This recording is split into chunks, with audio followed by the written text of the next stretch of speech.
Olá você, seja muito bem-vindo a mais um episódio do nosso podcast A Voz da Escritura. Hoje estamos fechando um ciclo e abrindo um novo, deixando para trás as histórias dos patriarcas, Abraão, Isaac, Jacó, e também a emocionante trajetória de José, tudo isso já narrado no livro de Gênesis. Agora, vamos caminhar juntos pelas páginas do segundo livro da Bíblia, o Êxodo. E não se preocupe, não será apenas uma aula de história antiga. Vamos mergulhar nessa narrativa como se estivéssemos lá, ouvindo os gritos de um povo que se tornou escravo, vendo o cajado de Moisés se levantar, sentir o vento do mar que se abre diante de nós e contemplando a majestade de Deus que se revela para o seu povo. Mas, antes de atravessarmos o Mar Vermelho, precisamos primeiro entender a grande ponte que liga o Gênesis ao Êxodo. O final de Gênesis e o início do Êxodo marcam uma das transições mais poderosas de toda a Bíblia. Em Gênesis, vemos Deus falando com o indivíduo, com Abraão, com Isaac, Jacó, José, homens que receberam promessas, carregaram responsabilidades e transmitiram a fé aos seus descendentes.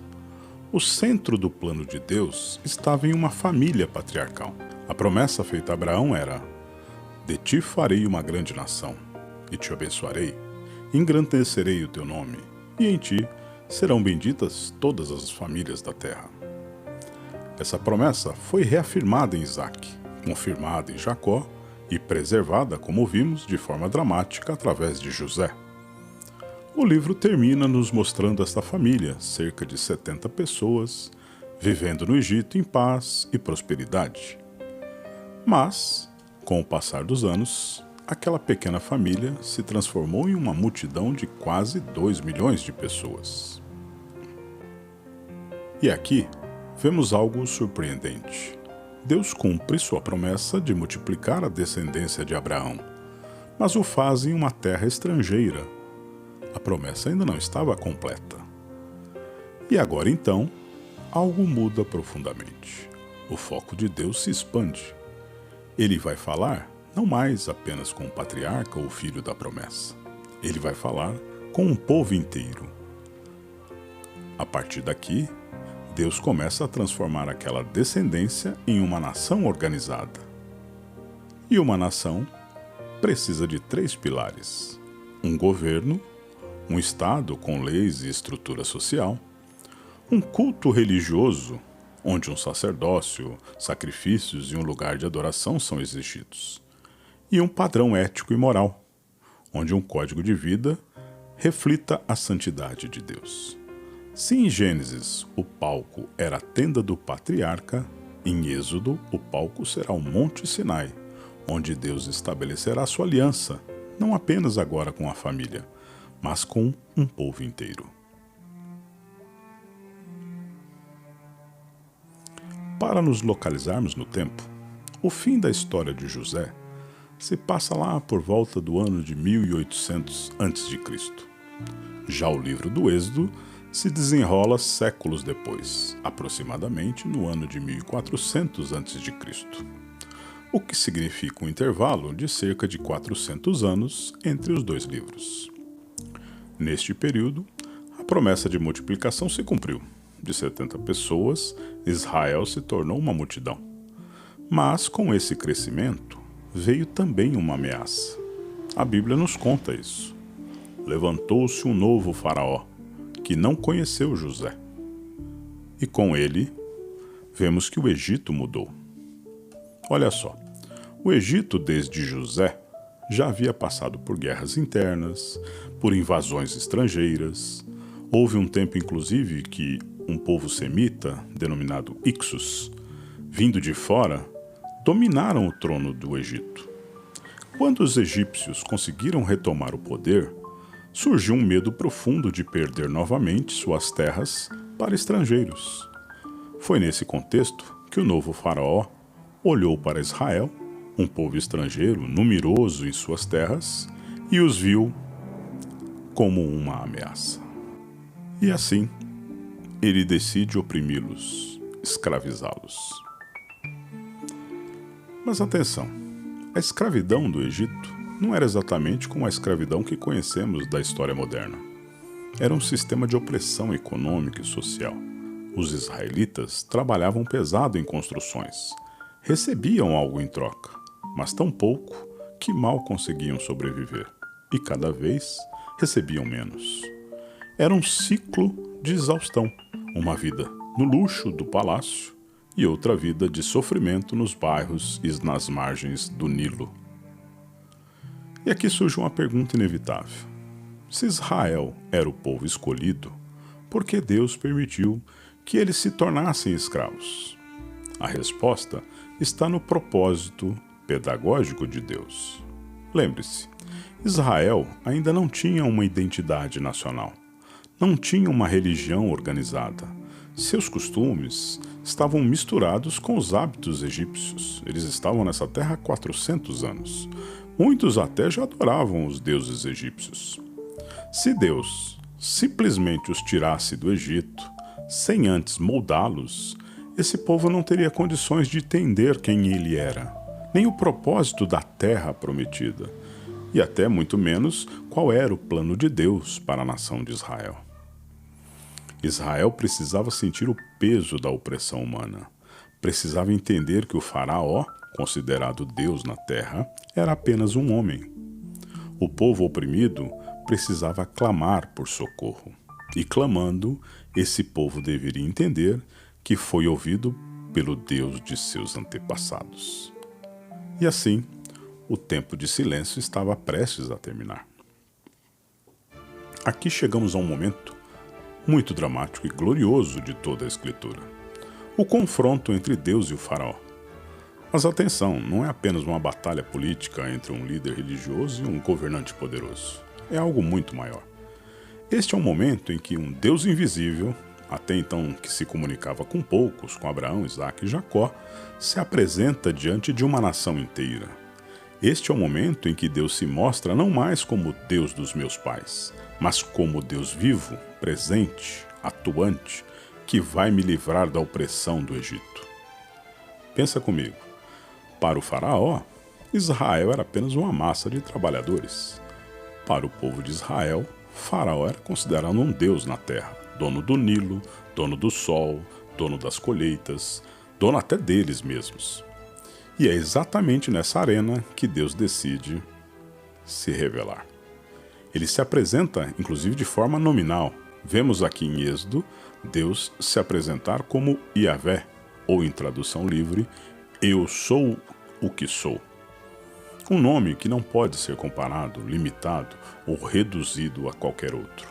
E diante desse faraó que se intitulou Deus, o verdadeiro Deus começará a agir. Muitos conhecem esse combate pela narrativa das 10 pragas sobre o Egito. Cada praga é mais do que um golpe econômico ou natural, ou até mesmo de um espetáculo mágico de Deus. Cada praga é uma mensagem pedagógica. Deus está revelando sua identidade não apenas para Israel, mas também para os egípcios, para os povos vizinhos e, século depois, para mim e para você. Vamos observar. A água em sangue. O Nilo era considerado o coração do Egito, a morada do deus Rapi. Mas, de repente, o rio se torna sangue. A mensagem é clara. Não é Rapi que sustenta a vida, mas o Deus de Israel. A praga de rãs, piolhos e moscas, símbolos de fertilidade e de deuses menores que eram cultuados através desses animais. Mas agora, o que adoravam se torna praga. Não são eles que controlam a fertilidade, mas o Criador de todas as coisas. A peste nos rebanhos e úlceras nos homens. Nem os deuses da saúde, nem os protetores dos animais, e muito menos os médicos sacerdotes, tinham qualquer poder. Eu sou o Senhor, sou quem dá a vida e quem cura. A saraiva e os gafanhotos, o Egito dependia da agricultura. Ísis, a deusa da colheita, e até mesmo Ra, o deus Sol, eram invocados. Mas, diante da saraiva dos enxames, nada puderam fazer. As trevas densam. Esse foi o golpe mais humilhante. Ra, o deus Sol, o maior dos deuses egípcios, é apagado diante do Senhor. Eu sou a luz que ilumina todas as coisas. E, finalmente, a morte dos primogênitos, o ato mais doloroso. O próprio Faraó, considerado Deus, não consegue proteger seu filho. E o povo entende. Não há vida fora do Deus de Israel. Cada praga foi uma revelação. Cada ato foi um ensino. E Israel, que havia convivido 400 anos cercado de deuses egípcios, vê agora, com os próprios olhos, que esses deuses eram falsos, impotentes e vazios. Mas não pense que as pragas foram apenas uma forma de libertar Israel. Não. O objetivo principal era revelar quem é Deus. Veja como isso se conecta com o propósito de toda a Bíblia. Em Gênesis, Deus se revela a indivíduos, mostrando que Ele é o Criador, o Deus que chama, o Deus que promete. Em Êxodo, Ele dá um passo a mais, revela-se a uma nação inteira, mostrando que Ele governa, que Ele é soberano sobre a natureza, sobre a política, sobre a vida e sobre a morte. E séculos depois, em Cristo, Ele se revelará ao mundo inteiro de forma definitiva. Percebe o fio condutor? A revelação de Deus é progressiva, crescente e irresistível. Deus começa falando a Abraão em uma tenda, agora fala a Israel inteiro no Sinai, e no futuro falará através do seu Filho Jesus Cristo, que é a encarnação da palavra. Este é o ponto central que precisamos entender antes de iniciarmos o livro do Êxodo. Israel não é mais uma família, é uma multidão, é uma nação em transformação. E o que faz de Israel uma nação não é apenas o número de pessoas, mas o fato de que Deus se apresenta como o seu rei, seu legislador e salvador, o seu remidor.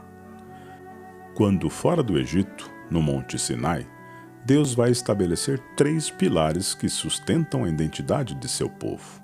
Um Estado, com leis civis e sociais, uma religião, com sacerdotes, tabernáculos e sacrifícios, e um código moral, com os 10 mandamentos como centro.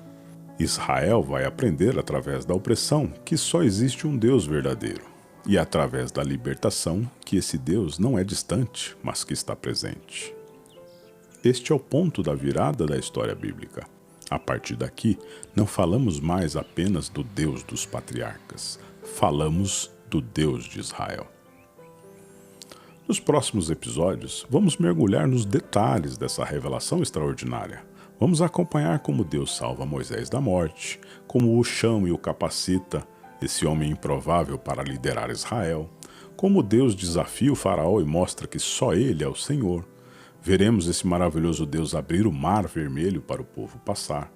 Acompanharemos esse Deus revelando-se ao povo, dando as instruções e a tábua dos 10 mandamentos.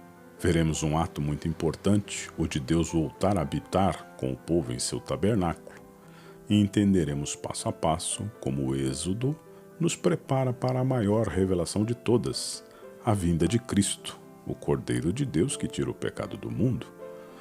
De uma família no Egito para uma nação no Sinai, de escravos em cativeiro para um povo livre, de uma promessa distante para uma aliança eterna. Este é o poder do Deus que se revela. Até lá, eu deixo um convite. Leia o Êxodo capítulo 1 ao 4 e, ao ler, pergunte a si mesmo: de onde Deus já me libertou e para que Ele me chamou? Obrigado por ouvir até aqui. Este é o podcast A Voz da Escritura.